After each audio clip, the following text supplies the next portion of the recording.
ગામમાં બે સારા મિત્રો રહેતા હતા, મયુર અને દિવ્ય. એક દિવસ શાળામાં રમતોત્સવ યોજાયો. મયુરને ચેસ ખૂબ મુશ્કેલ લાગી. દિવ્યને કેરમમાં સ્ટ્રાઈકર મારવો કઠિન લાગ્યો.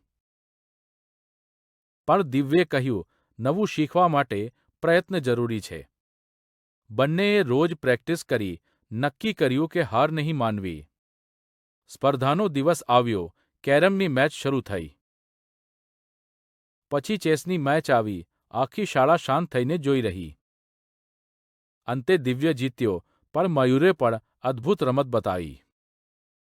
મયુરે કહ્યું, તારા કારણે મેં ચેસ શીખી. દિવ્યે કહ્યું, તારા કારણે. બંનેએ સમજ્યું, સાચી જીત છે મિત્રતા અને નવી વસ્તુ શીખવા. ત્યારથી બંને મિત્રો રોજ સાથે રમતા અને દરેક રમત સાથે તેમની મિત્રતા